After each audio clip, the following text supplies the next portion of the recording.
My friend Sam sent me a message last night and was like, do you have a how-to video for adding beads and sequins to your embroidery? And I was like, no, I do not. I have content that I know contains that, and I've been meaning to edit it and post it, but I haven't. And that led to me saying, you know what, fuck it. I will create that video for you tomorrow. I'm gonna do, oh man, I don't have my little special daylight lamp over here. Aha, got it. All right. The beads and sequins, but I'm also gonna show how to do lines of beadwork. Like if you want to incorporate beaded lettering or whatever into your embroidery, stuff like that. Many of you know that I specialize in these heirloom stocking and ornament kits by Plaid Crafts and Bucilla. It was a hobby I took up because of my great-grandmother, and then it turned into what saved my life when I lost my mobility and everything. I figured I would demonstrate. I'm doing like a fancy Santa head ornament that's going to just be bedazzled and blinged to the max. I thought, why not use that to demonstrate? It's going to be hard so I'm going to try and zoom in. It's hard. It's not exactly easy to show people what you're doing when you're stitching. If I look through the camera, because I have it zoomed in on my fingers, it's like looking into a mirror. There's a lot of people who make a lot of content like this, and whoops, I don't know how they do it. Oh, if you're new here, I have ADHD and randomly sing songs like I'm narrating my life or making jingles from whatever I'm doing. All right, this is not like a proper applique stitch or whatever they call it. I like to go through the layers of felt because I like the dimension that it gives it as you're building these pieces. I think as you build them, and if you stitch through the different layers of felt, which they tell you not to do, it gives it more of like a 3D look, more dimension. Let's see. If I want to be able to see it and have you all see it, then I need to be at about this level. I see.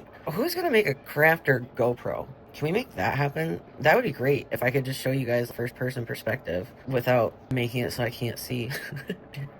The stitches are not even. It doesn't really matter because I'm covering it. It's all going to be covered with sequins and stuff, but I am who I am as a person, so whatever. I just like to have, I don't know, whatever. Some days are better at being uniform stitching than others because some days the tremor messes with me, or my eyes are just like, oh, hey, you're wearing bifocal transition lenses. Remember, dummy? Move your whole head, not just your eyes or whatever. I'll get better at this the more I do it, right? Hopefully. I have a connective tissue disorder in addition to about a million other diagnoses. And that means that I develop a lot of extra skin and stuff around my fingernails. And I often get ingrown nails if I'm not staying right on top of things. I get really self-conscious because then I pick. If my anxiety feels like going on a little adventure, I start to pick at the dry skin and stuff, and then voila, it looks ratchet. So I'm self-conscious about that stuff. I'm really trying to like lean into the fuck it in me. Everything doesn't have to be perfect.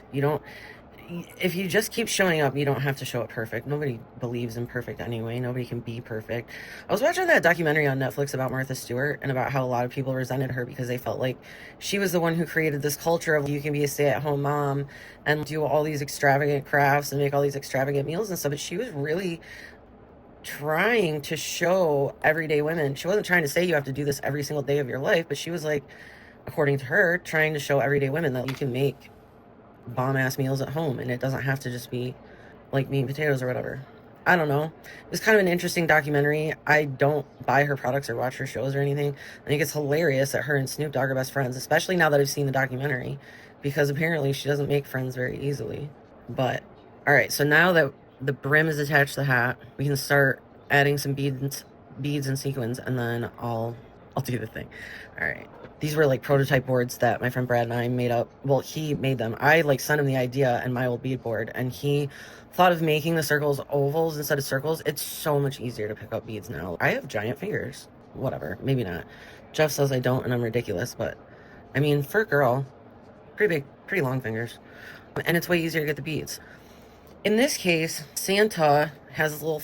He's got a little face that's going to go under there, and he's got his big beard. I'm going to do a mix of sequins on his beard to make it look different than the brim and ball on his hat, because that's just how I like to do it. I like to differentiate and mix it up a little bit. We're gonna put on his hat, and the ball of his hat, we're gonna cover with, they are, I believe, holographic white. Let me get some in my little tray here. These are holographic white, and I just think they're a good color for things like snow and whatever. These are, I believe, Cartwright sequins. A lot of the Bucilla kits come with holographic. And then I've got silver lined clear beads that I'm gonna use. On Santa's beard, I'll probably use little glass faux pearl beads, just again to differentiate a little bit. This is how we do it. All right, this is what it's like hanging out with me at home. Promise. All right, let's see. Where do I want to start? All right, we'll start up here on this little, actually, scratch all of that. Timeout. We're gonna shove all of this over here because I forgot that since I'm gonna be, these are just gonna be like overlapping sequins covered Sparkle 5000. These lines between the different pieces, I am going to line with gold beads, and it serves as like an outline to differentiate the different parts, which means I need gold thread and gold beads. So I've got gold beads, and again, these are silver lined. Yes, silver lined beads eventually, like, they patina and tarnish just like jewelry, but to collectors and folk art lovers and people who collect these types of things, that's part of the charm, is the and part of the provenance or whatever is the patina and the silver lined beads. The kits come mostly with, in my experience, most of the kits that I've gotten have come with what feel like plastic beads, and they're cloudy and semi-transparent, and I don't know, it's just not my steez. All right, I need another. This is the floss I'm gonna use for this. Whole table is a mess right now. I wish you guys could see the space I'm working in. All right, Sam, don't kill me for taking so long. All right, and I'm sorry about the shaking camera, but I keep bumping the table because of who I am as a person. Also because as much as I love this table, and you have no idea how much I love this table, because it is a family heirloom and it was my great-grandmother's wedding gift from her brother, and I'm like the 4th generation in the family to own it. I love that. Love this table. It's absolutely amazing. It's also not as tall as I need it to be, and I have to sit on like a 3-inch foam pad to sit on the chairs. The best thing about stitching and sewing is that it's not an exact science. And I understand that there are perfectionists out there who are going to want for every single stitch to be perfect. But that's just not how it goes. If you wanted that, you'd go buy shit. That's not, people who want these things, who want homemade gifts and things, expect them not to be perfect. My friend Cindel's mom told me, listen, honey, if you're going to start quilting, the first thing you need to do is put away that perfectionism, because there's no such thing as perfect in quilting. That's what I'm telling you. I just go to the edge, and again, I'm using gold beads to outline the different pieces of Santa's face and stuff. Usually I do 4 beads at a time. Sometimes I do 6. It depends on how I'm feeling. I don't know. Probably the less the better, but whatever. Sometimes 4 beads, and you obviously don't want it to stick up, right? So I kind of pull it a little taut. I don't want to pull it too taut because I don't, oh God, let me actually get into the camera. What if can I switch the camera? Is that better? Is that? Oh no, we'll find out together. All right. I didn't want to pull it too taut because you don't want to like make the beads pucker, but you put the 4 beads on, you lay them down, do a stitch, then you go back under around about the like 3rd bead, and oh my God, I don't know if you can see this at all. Hang on. Now I'm like backwards. This is not working. Thank you for your patience. All right, I stitched a row of 4 beads, and then I came back up the back, and I'm gonna go through the 3rd, 2nd, and 1st bead, and you pull it through, and it tightens it and lays it flat. This next, so when I go here, it's not 4 beads worth, right? So I'm just gonna do 2 beads. That's about perfect, and make sure it's like in the right spot, not too taut because you don't want the beads to pucker. And then since I only did 2 beads, I'm just gonna go back behind the 1st bead and go through. Gosh darn it. Go back through the 1st bead. All right, see how that makes just like a nice, and then you don't have to like change anything to start going down this way. It'll just, the thread and beads will naturally kind of follow the curve if you're doing it. And again, these are silver lined beads. I usually get my beads from Cartwright. If you want a link to my bead supplier, comment on the video, okay? And I will put a link.